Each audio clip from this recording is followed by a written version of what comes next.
இது மகிமை நேரம். கிறிஸ்துவுக்குள் பிரியமான மகிமை தொலைக்காட்சி நேயர்களே, இந்த மகிமை நேரம் நிகழ்ச்சியின் மூலமாக மீண்டுமாக உங்களை சந்திப்பதில் மிக்க மகிழ்ச்சி அடைகிறேன்.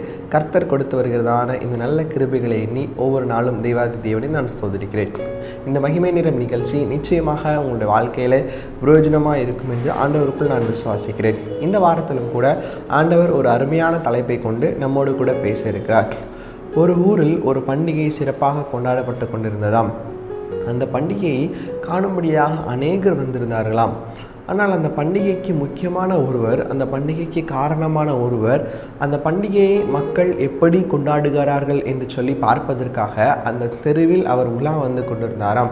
பாருங்கள், அந்த பண்டிகையை அந்த ஊரில் இருந்த மக்கள் எல்லாரும் மிகவும் சிறப்பாக தன்னுடைய வீடுகளை எல்லாம் மிகவும் அலங்கரித்து, விளக்குகளால் அலங்கரித்து, அந்த தெருக்களை முழுவதும் தோரணங்களால் அலங்கரித்து, இப்படியாக அநேக அலங்காரங்களை செய்து அந்த பண்டிகையை எப்படியாவது சிறப்பாக கொண்டாட வேண்டும், யாருக்காக அது கொண்டாடப்படுகிறதோ அவர் நிச்சயமாக மகிழ வேண்டும் என்று சொல்லி அந்த பண்டிகையை அவ்வளவு அருமையாக ஆசரித்து வந்தார்களாம்.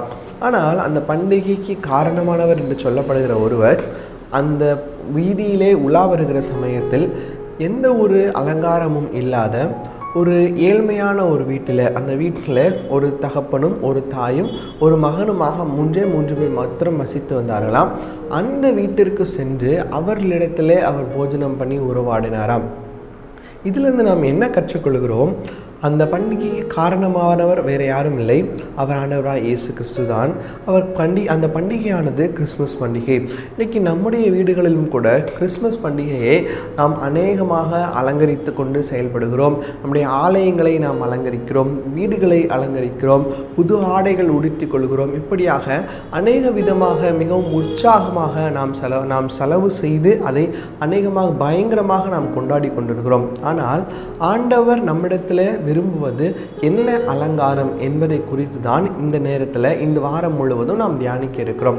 ஆம் பிரியமானவர்களே, எப்படி அந்த கதையிலே ஒரு ஏழ்மையான வீட்டிற்கு அந்த நபர் சென்றாரோ அதே போல தான் ஆண்டவரும் கூட நம்முடைய வெளிப்புற அலங்காரங்களை பார்ப்பதற்காக அல்ல, ஆண்டவர் நம்மிடத்தில் எதிர்பார்ப்பது உள்ளான அலங்காரம். நம்முடைய ஆவி அலங்கரிக்கப்பட வேண்டும். நம்முடைய மாம்சத்தை ஒருவேளை நாம் அலங்கரிக்கலாம், இல்லை நாம் கட்டியிருக்கிற வீடுகளை நாம் அலங்கரிக்கலாம்.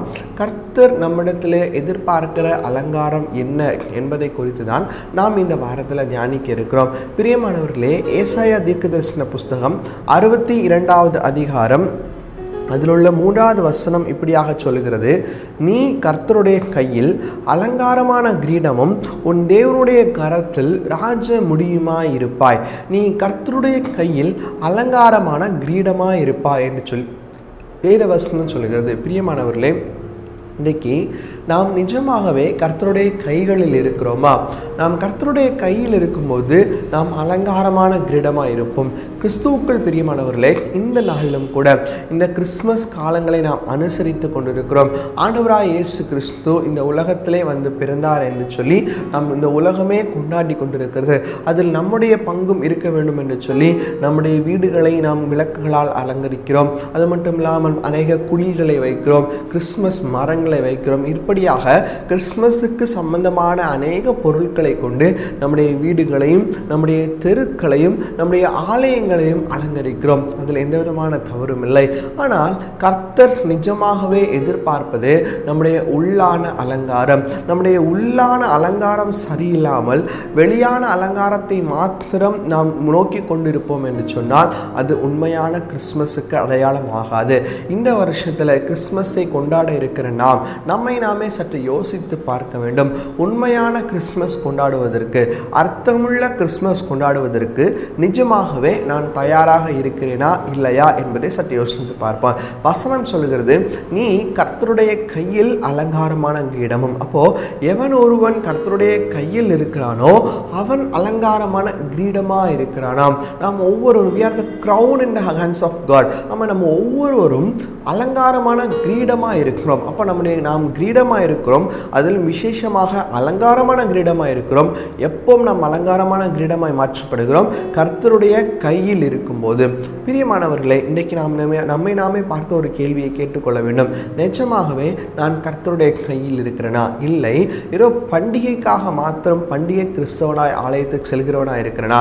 கிறிஸ்மஸ் மாத்திரம் கொண்டாடுகிற கிறிஸ்தவனாக இருக்கிறேனா?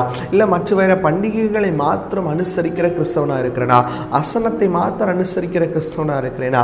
இப்படியாக நமக்குள்ளாகவே நாம் ஒரு கேள்வியை எழுப்ப வேண்டும்.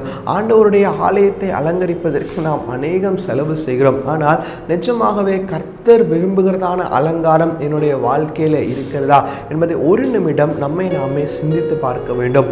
நாம் அலங்காரமாக இருக்க வேண்டும் என்று சொல்லிதான் ஆண்டவராய் இயேசு கிறிஸ்து இந்த உலகத்தில் தாழ்மையின் ரூபம் எடுத்து ஏழை கோலமாய் வந்து பிறந்தார். நாம் அலங்காரமாய் இருக்க வேண்டும் என்று சொல்லிதான் அவர் தன்னுடைய சிரசெல்லாம் இரத்தம் அடிந்து அலங்கோலமாய் மாற்றப்பட்டார். பிரியமானவர்களே, உண்மையான அலங்காரம் நம்மிடத்தில் காணப்படுகிறதா என்பதை சற்று யோசித்து பார்ப்போம். இந்த வாரம் முழுவதும் கர்த்தர் நம்மிடத்தில் என்ன அலங்காரத்தை எதிர்பார்க்கிறார் என்பதை சற்று சிந்தித்து பார்க்க போகிறோம்.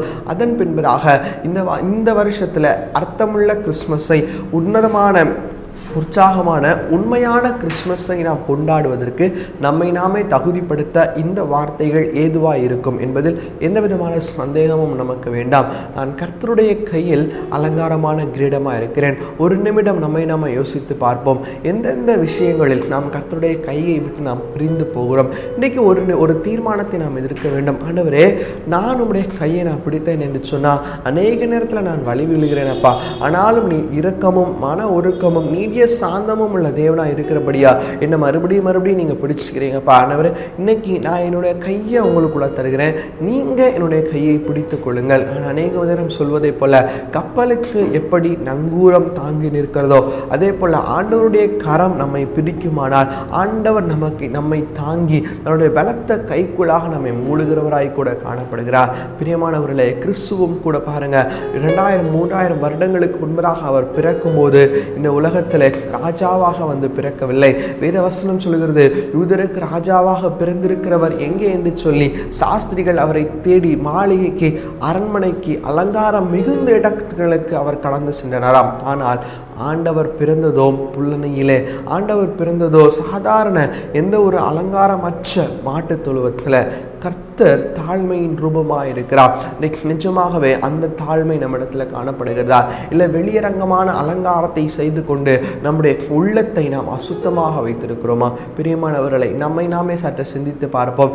கர்த்தர் விரும்புகிற அலங்காரம் என்ன என்பதை ஒவ்வொரு நாளும் நாம் தியானிப்போம். அதற்கேற்ற கிருபைகளை கர்த்தர் நமக்கு கொடுப்பாராக. இன்றைக்கும் கூட கர்த்தருடைய கையில் இருக்கிற அலங்காரமான கிரீடமாய் நாம் இருக்க வேண்டும் என்று சொல்லி பார்த்தோம்.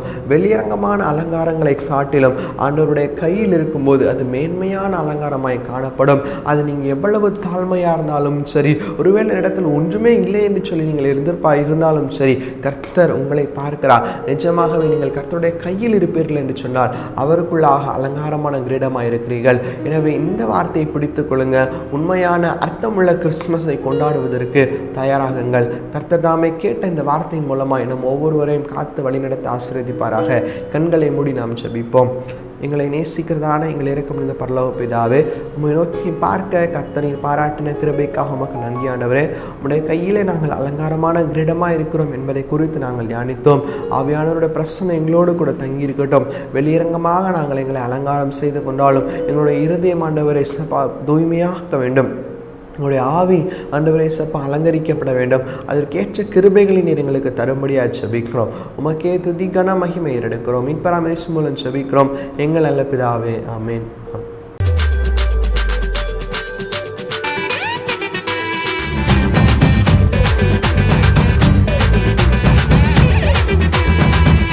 மகிமை மகிமை